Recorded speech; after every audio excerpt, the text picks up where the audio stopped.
155 ছুঁয়ে গেছে, মাথা খারাপ করে দেওয়ার মতো স্পিড। বংশরাজার রাজধানী মথুরা। অ্যাভারেজ স্পিড হচ্ছে 83 কিলোমিটার প্রতি ঘন্টা। আইআরসিটিসির যে মুরগিগুলো, হ্যাঁ, ওগুলো আজকে ডিম পাড়েনি, সেই জন্য অমলেট বানাতে পারিনি, ওই জন্য আজকে ভেজ। দুর্ধর্ষ। পয়সা দিয়ে তার পরিষেবা নেবেন, সেটা যদি সঠিক না হয় তাহলে আমার মনে হয় সমালোচনাটা হওয়া উচিত। 100% উচিত।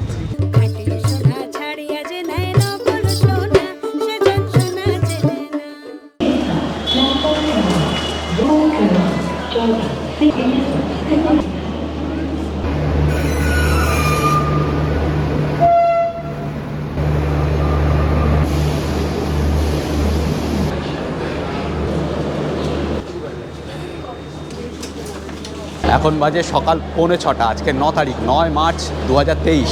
আমরা এখন আছি দিল্লি, নতুন দিল্লি স্টেশনের প্ল্যাটফর্ম নাম্বার 1-এ, পাহাড়গঞ্জের দিকে। এখানে দাঁড়িয়ে আছে 1 নম্বর প্ল্যাটফর্মে ভোপাল শতাব্দী, এখন যেটা রানী কমলাপতি শতাব্দী এক্সপ্রেস, দেশের প্রথম শতাব্দী এক্সপ্রেস।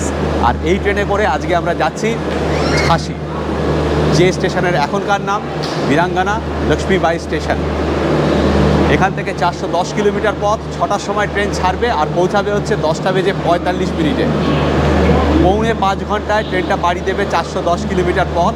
আর অ্যাভারেজ স্পিড হচ্ছে 86 কিলোমিটার প্রতি ঘন্টা। আমাদের কম্পার্টমেন্ট হচ্ছে E2 এক্সিকিউটিভ চেয়ার কার।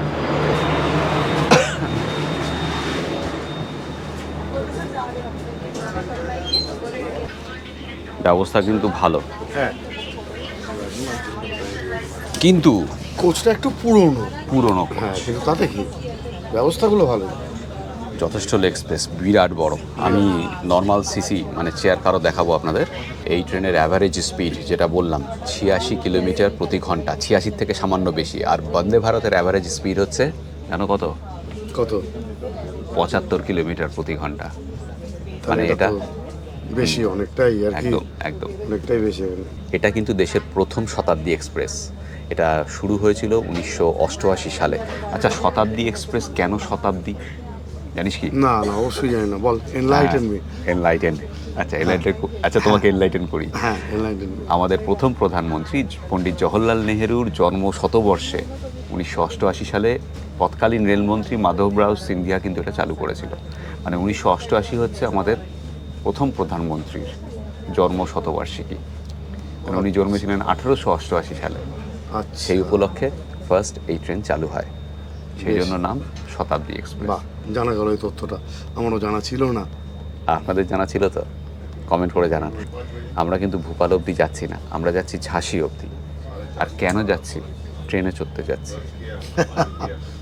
হ্যাঁ, মানে ট্রেনে চড়তেই যাচ্ছি। ট্রেনে চড়তে। আর আপনারা তো ট্রেনের ভিডিও খুব ভালোবাসেন, মানে আমরা বিভিন্ন জায়গায় ঘুরেছি, ট্রেকিং করেছি, সেটা কালিয়াটপি হোক বা সাম্প্রতিককালের বাবলুদার সঙ্গে ইয়েলবঙ্গের ট্রেকিং হোক, সেগুলোর যে ভিউ হয় তার থেকে ট্রেনের ভিডিওর ভিউ বেশি হয়। একদম। সুতরাং ট্রেন, আমরা উদ্দেশ্যহীনভাবে এখন ট্রেনে চড়বো, সারা ভারত ট্রেনে চড়ে চড়ে ঘুরে বেড়াবো। হ্যাঁ, মানে ট্রেনে চড়লে আমাদের ভিউ বেশি হবে, ভিউ বেশি হলে আমাদের টাকা পয়সা আসবে, সংসার চলবে, আমাদের ঘোরাঘুরি চলবে, সবকিছু চলবে। একদম, সেটাও একটা কারণ ট্রেনে চড়ার। সুতরাং ট্রেন আজকে সেই জন্যই আপনাদের সঙ্গে শেয়ার করব শতাব্দী এক্সপ্রেসে, দেশের প্রথম শতাব্দী এক্সপ্রেসে, যার নাম এখন রানী কমলাপতি শতাব্দী এক্সপ্রেস, সেই ট্রেনের অভিজ্ঞতা।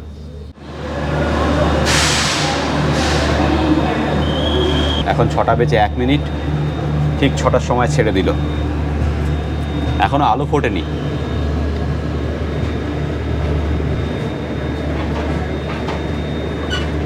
প্রথম স্টেশন হচ্ছে 141 কিলোমিটার দূরের মথুরা জংশন। সেখানে পৌঁছাবে 7:19 আর 1 মিনিট দাঁড়াবে। আমাদের জল চলে এসছে, থ্যাংক ইউ। সিটগুলো কিন্তু পুশ ব্যাক। এখানে চার্জিং পয়েন্ট আছে, দেখুন ওপরে। এটা প্রেস করে, বাহ, পেছনে চলে এলো। কীর্তিজিৎ অলরেডি করে নিয়েছে। আনন্দের কথা, আরাম করে বসে থাক যতক্ষণ না আলো ফোটে। একটু পরেই চা দেবে, চাটা আয়েশ করে খাবো। এখানে রিডিং লাইট রয়েছে, এই দেখুন। ট্রেনের স্পিডটা একবার খেয়াল করুন, মাথা খারাপ করে দেওয়ার মতো স্পিড। হ্যাঁ 150। হ্যাঁ দেখুন 152, 154, 155, 155 ছুঁয়ে গেছে। 155 ছিল। হ্যাঁ পাওয়া যায়। মানে আমাদের বন্দে ভারত কিন্তু কখনো 155 ছোঁয়নি। আমরা কখনো বন্দে ভারতকে ছোট করছি না, বাট এই ট্রেনটা ছুটছে দুর্দান্ত।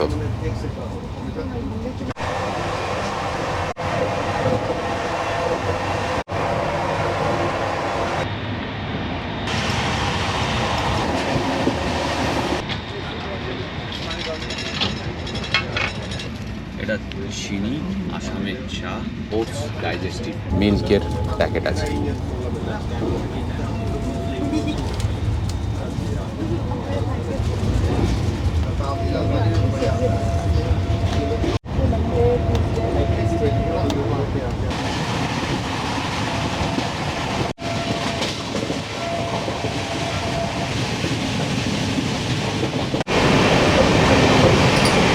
ক্যামেরা রয়েছে।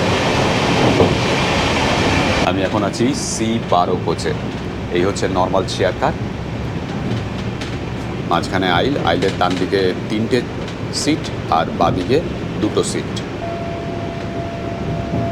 আমি আগে বললাম অ্যাভারেজ স্পিড হচ্ছে 86 কিলোমিটার প্রতি ঘন্টা। ওটা আমি হিসেব করেছিলাম হচ্ছে ঝাঁসি অবধি 410 কিলোমিটার পথ। কিন্তু আমরা যদি পুরো পথটা হিসাব করি, মানে রানী কমলাপতি অবধি, ভোপাল অবধি, তাহলে অ্যাভারেজ স্পিড হচ্ছে 83 কিলোমিটার প্রতি ঘন্টা।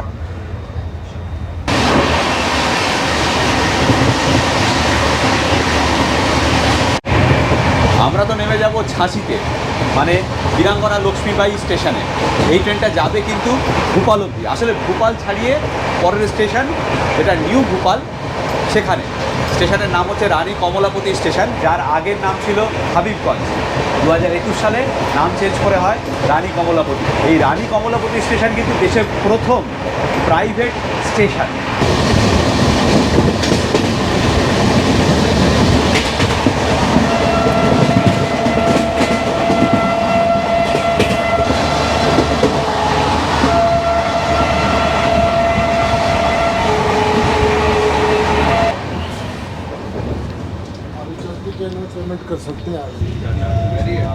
নতুন দিল্লি আর ঝাঁসির মাঝখানে 5টা স্টেশন রয়েছে: মথুরা, আগ্রা, ঢোলপুর, মোরেনা, গোয়ালিয়র, তারপর ঝাঁসি। ঝাঁসির পরে রয়েছে ললিতপুর, আর তারপরেই লাস্ট স্টেশন রানী কমলাপতি।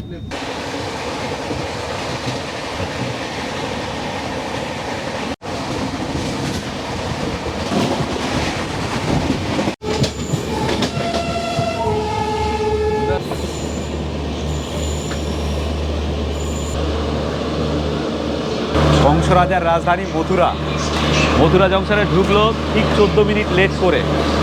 1 মিনিট দাঁড়াবে। নতুন দিল্লি চেন্নাই আর নতুন দিল্লি মুম্বাই এই রেলপথের মাঝে মথুরা জংশন কিন্তু সাংঘাতিক গুরুত্বপূর্ণ একটি স্টেশন।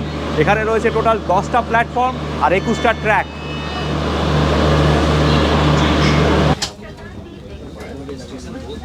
7:35 বাজে, ঠিক 1 মিনিট দাঁড়ালো। এখানে হোলি উপলক্ষে তো দারুণ একটা ব্যাপার ছিল।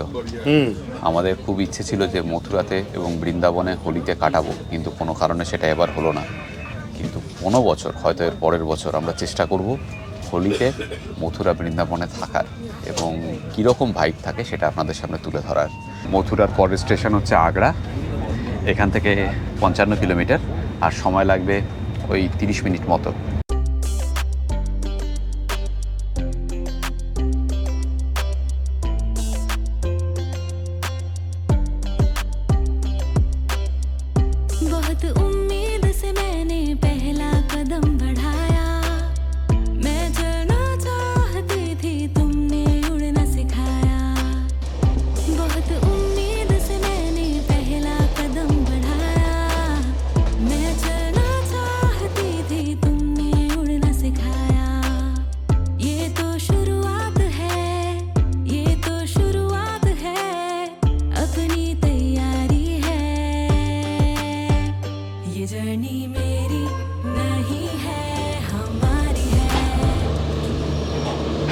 আগ্রা ক্যান্টনমেন্ট ঢোকার কথা 7:50 আর এখন বাজে 8:36, 46 মিনিট লেট। 1504 সালে সিকান্দার শাহ লোদি সুলতানি শাসক, তিনি প্রথম আগ্রায় রাজধানী প্রতিষ্ঠা করেন। তাজমহল, আগ্রা ফোর্ট, এই সব কিছুর কথা তো আমরা জানি। সেই সাথে রয়েছে আকবরের সমাধিও এই আগ্রায়। আকবরের টুম্ব আসলে সিকান্দ্রাতে, আগ্রা থেকে 15 কিলোমিটার। এখানে দাঁড়াবে 5 মিনিট। দিয়ে গেছে ব্রেকফাস্ট।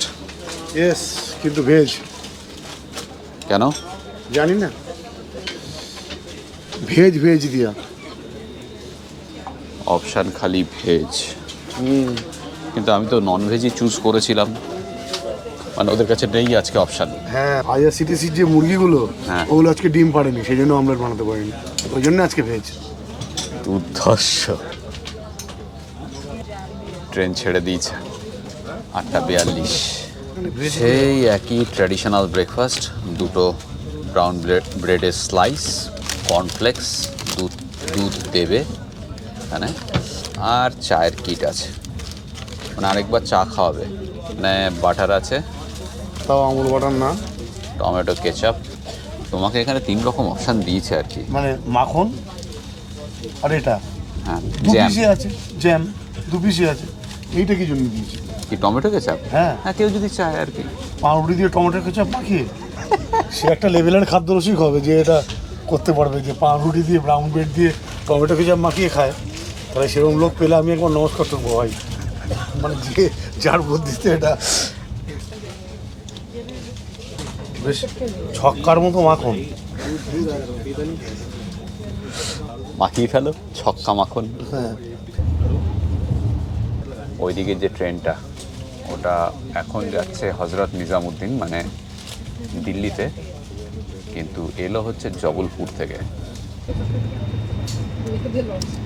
আচ্ছা, এর পরের স্টেশন হচ্ছে ঢোলপুর জাংশন। ঢোলপুর জাংশন এখান থেকে 53 কিলোমিটার। অ্যাকচুয়াল টাইম হচ্ছে 8:41, কিন্তু এখন তো লেট। এখন দেখাচ্ছে ওয়্যার ইজ মাই ট্রেন যে 9:21 পৌঁছাবে। দেখা যাক কটায় পৌঁছায়। এই যে আমি আর তুই যখন ভ্রমণ করি, এই খাওয়া দাওয়া নিয়ে আমরা সমালোচনা করি, মানে যদি সমালোচনা করার যোগ্য হয় আর কি, তাতে মুষ্টিমেয় সংখ্যক কিছু মানুষ আমাদের উপর চটে যায়। মানে তাদের ধারণা যে আমরা ট্রেনে করে যখন যাত্রা করছি সেটাই একটা বিরাট ব্যাপার, খাওয়া দাওয়াটা তো দয়া করে দেওয়া হচ্ছে, কাজে এই নিয়ে সমালোচনার কোনো জায়গা নেই। কিন্তু সেই সমস্ত মানে নিরেট মস্তিষ্ক যারা, হ্যাঁ, সেই সমস্ত যারা নিরেট মস্তিষ্ক, কথাটা তাদের জন্য আমি বলছি, মানে যারা জানেন না তাদের জ্ঞাতার্থে জানাই যে এই যে খাবার দাবারটা আমরা যে পাচ্ছি, এটা কেউ দয়া করে দিচ্ছে না, এর জন্যে দাম কিন্তু ধরা আছে একদম। কাজেই আপনি যখন কোনো একটা জিনিসকে পয়সা দিয়ে তার পরিষেবা নেবেন, সেটা যদি সঠিক না হয়, তাহলে আমার মনে হয় সমালোচনাটা হওয়া উচিত, 100% উচিত, এ ব্যাপারে কোনো সন্দেহই নেই। যাই হোক, পৃথ্বীজিতে সেই 1.5 ইঞ্চি মাছ ভাজা মনে আছে তো? হ্যাঁ, বলো, সেই নিয়ে তো লোকে আমাদের উপর চটে বোম হয়ে গেল, কিন্তু হয়ে তো লাভ নেই। হ্যাঁ, কিন্তু যেটা বাস্তব সেটাই বলেছে। এবং দেখ, লোকের তো উপকার হয়েছে, এখন তো ফিশ চপ দিচ্ছে একটু একদম বড় সাইজের, একদম, লোকে তো আনন্দও পেয়েছে, বহু লোক আমাদের জানিয়েছে। তবে না, একটা কথা কিন্তু ঠিক, মুষ্টিমেয় কয়েকজনই, মানে ওটা মুষ্টিমেয়, হ্যাঁ, আমি সেই জন্যই তো বললাম। হ্যাঁ, এবং তারা বাকি বেশিরভাগ মানুষই কিন্তু আমাদের মাধ্যমে সঠিক জিনিসটা জানতে পারছে। একদমই ঠিক আছে, সেই জন্য আমরা নই, আমাদের মতো আরও অনেক ব্লগার রয়েছে, সবাই মিলে কিন্তু আমরা সঠিক জিনিসটাকেই তুলে ধরতে চেষ্টা করি, মানে সেটাই উচিত আর কি। একদম। ওই যে হ্যাঁ, সমালোচনা যদি সঠিক হয়, তবেই তো এগোবে আর কি কোনো একটা জিনিস।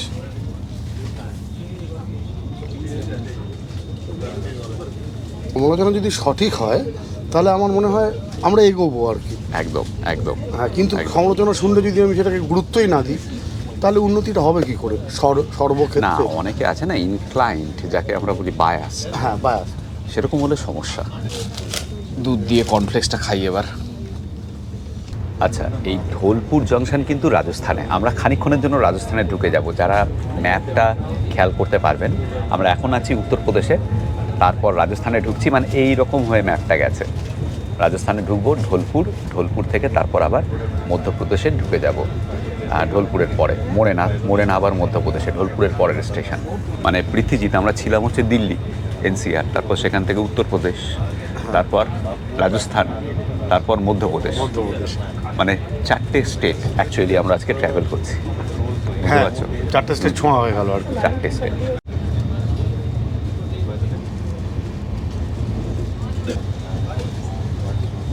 কথা বলা হয়নি, আমাদের জল কিন্তু আজকে দিয়েছে 1/2 লিটার। অন্যান্য জায়গায় আমরা সবসময় পাই 1 লিটারের জল, কিন্তু আজকে দিয়েছে 1/2 লিটারের জল। জানি না চাইলে দেবে কিনা। 700 কিলোমিটার রাস্তা টোটাল এই ট্রেনটা পাড়ি দেবে, মানে রানী কমলাপতি অবধি। তো 1/2 লিটার জল নিশ্চয়ই সাফিসিয়েন্ট নয় আর কি, মনে হয়। তাহলে আমার মনে হয় চাইলে হয়তো দেবে জল। নিশ্চয়ই। যাক, শেষ অবধি আমাদের অমলেট দিয়ে গেছে, সেই ট্র্যাডিশনাল ভারতীয় রেলের অমলেট, সাথে একটু গাজর আর মটরশুঁটি সেদ্ধ করা। নাও তোমার টমেটো কেচাপ দিয়ে এবার। মানে এটা বোধহয় আগ্রার থেকে উঠলো, ভাবা যায় না। মানে প্রতিবাদের হ্যাঁ, পরে পরেই যেরকম হাতে নাতে ফল, এ তো সাংঘাতিক ব্যাপার। দেখেছো, ট্রেনের স্পিডের থেকেও পরিষেবার স্পিড অনেক বেশি। সাংঘাতিক। তাহলে হ্যাঁ, মানে আসলে ব্যাপারটা কি হচ্ছে, ছেলেটিকে যখন জিজ্ঞেস করেছিলাম তখন ওঠেনি আর কি, এটা তখন নিশ্চয়ই ওঠেনি। আগ্রার থেকে এটা উঠলো, ও তো তার আগে সার্ভ করে দিয়েছে। তারপরে ও খেয়াল করেছে যে না, অমলেট এসেছে আর কি ও পাশের একটা কম্পার্টমেন্টে, এখানে ওঠেনি। সেই জন্য ও বলে দিয়েছে যে অমলেট হবে না আজকে। ঢোলপুর ঢুকছে, এখন বাজে 9:17, 8:50-এ আসার কথা।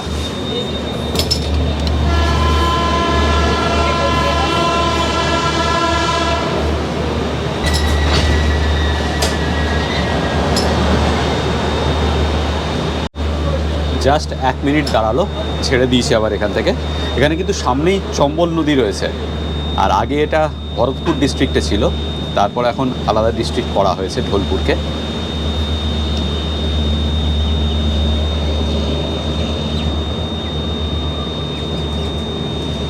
এর পরের স্টেশন হচ্ছে মধ্যপ্রদেশের মোরেনা। এরপরেই আমরা মধ্যপ্রদেশে ঢুকে যাব। এখান থেকে ডিস্টেন্স হচ্ছে 27 কিলোমিটার, আর সময় লাগবে 16 মিনিট। পৃথ্বীজিৎ আবার বই পড়া শুরু করে দিয়েছে। এটাও পড়া শুরু করেছিল নেপালে, এখনও শেষ হয়নি। বইটা একবার দেখিয়ে দে যারা আগের ভিডিও দেখেনি তাদের জন্য। দেবদত্ত পট্টনায়কের মিথ ইকুয়ালস মিথ্যা। মোরেনার পরের স্টেশন হচ্ছে গোয়ালিয়র, আর গোয়ালিয়রের পরেই হচ্ছে ঝাঁসি।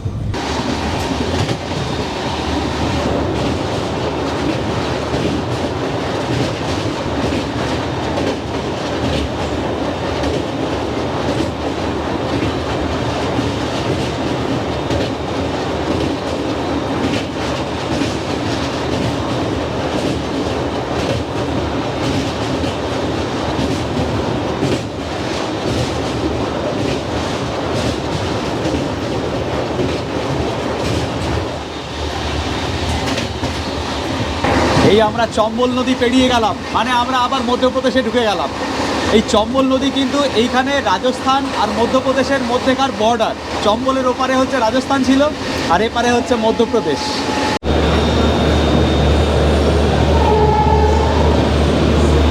8:57-তে আসার কথা, এখন বাজে 9:36, প্রায় 40 মিনিট লেট। মোরেনা একটা ছোট্ট স্টেশন মধ্যপ্রদেশে। এখানে রয়েছে 4টে প্ল্যাটফর্ম। মোরেনাতে স্টপেজ ছিল 1 মিনিট, ঠিক 1 মিনিট দাঁড়িয়ে ছেড়ে দিল। এখন বাজে হলো 9:38। এর পরের স্টেশন গোয়ালিয়র। এখান থেকে গোয়ালিয়রের ডিস্টেন্স হচ্ছে 39 কিলোমিটার, আর সময় লাগবে 25 মিনিট মতো।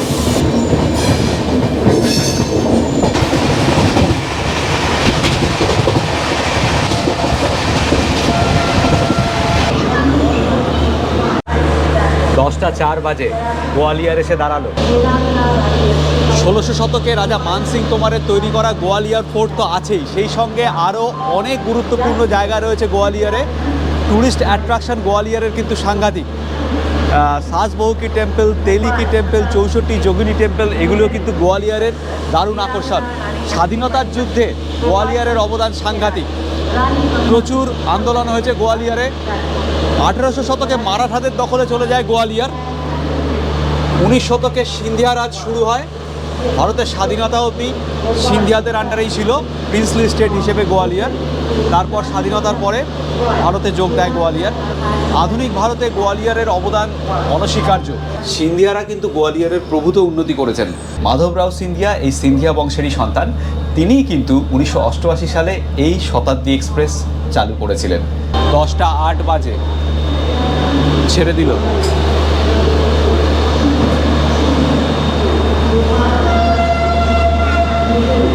এরপরেই হচ্ছে বীরাঙ্গনা লক্ষ্মীবাই ঝাঁসি জাংশন। এখান থেকে 98 কিলোমিটার, সময় লাগবে 1 ঘন্টা 10 মিনিট। এখন বাজে 10টা বেজে 5 মিনিট, 11টা 15-র মধ্যেই ঢুকে যাবে। আমরা তো লাঞ্চ পাবো না, বুঝলি তো। লাঞ্চ স্বাভাবিক ব্যাপার, আমরা যে সময় পৌঁছাবো আর যে সময় ট্রেনে উঠবো আর কি। 10টা 45-এ রাইট টাইম ঝাঁসির। আচ্ছা, ঝাঁসি বললে কিন্তু আইআরসিটিসিতে সার্চ করলে পাবেন না স্টেশন। আপনাকে বীরাঙ্গনা লক্ষ্মীবাই ঝাঁসি, মানে স্টেশনের কোড হচ্ছে VGLB, এটা দিয়ে আপনাকে সার্চ করতে হবে। তো স্টেশনের অনেক স্টেশনেরই নতুন নামকরণ হয়েছে, যেমন হাবিবগঞ্জ, এই ট্রেনের যেটা লাস্ট স্টেশন, সেটার এখন নাম হচ্ছে, যেটা আপনাদেরকে আগেও বলেছি, রানী কমলাপতি স্টেশন। তো এই রানী কমলাপতি দিয়েই কিন্তু সার্চ করতে হবে, হাবিবগঞ্জ দিয়ে সার্চ করলে হবে না। এই পুরনো দিনের পর্দা রয়েছে, টানলে পরে নিচে আসে, আবার ছাড়লেও পড়ে যায়। আজকে ঝাঁসিতে পৌঁছেই আমরা স্টেশনের বাইরে কোথাও লাঞ্চ করে নেব। তারপরে আজকেই গতিমান এক্সপ্রেসে চড়ে আমরা আবার হজরত নিজামুদ্দিন মানে দিল্লিতে ফেরত আসব। আমাদের মূল উদ্দেশ্যই ছিল গতিমান এক্সপ্রেসে চড়া এবং তার অভিজ্ঞতা আপনাদের সঙ্গে শেয়ার করা। সেই জন্যই আমরা আজকে ঝাঁসি পর্যন্ত যাচ্ছি এই ট্রেনে চড়ে। এর পরের পর্বে অবশ্যই আমরা আপনাদের কাছে তুলে ধরবো আমাদের গতিমান এক্সপ্রেসে চড়ার অভিজ্ঞতা, যেটা আসবে এর পরের ভিডিওতে।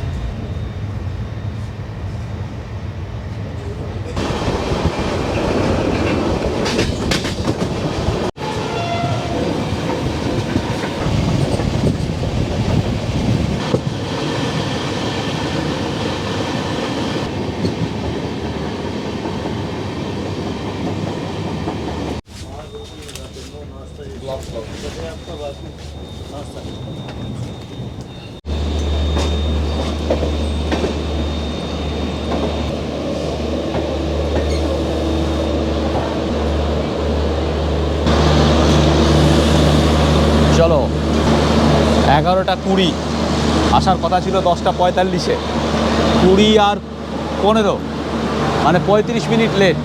আজকের ভিডিও এই পর্যন্ত, দেখা হবে এর পরের ভিডিওতে।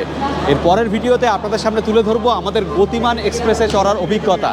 এই ঝাঁসি থেকে আমরা হজরত নিজামুদ্দিন নিউ দিল্লি অবধি যাব গতিমান এক্সপ্রেসে আজকেই, তা আসবে এর পরের ভিডিওতে। ভালো থাকবেন সকলে, বাই করে দাও একটু। সবাই ভালো থাকবেন, আনন্দে থাকবেন, একদম টাটা।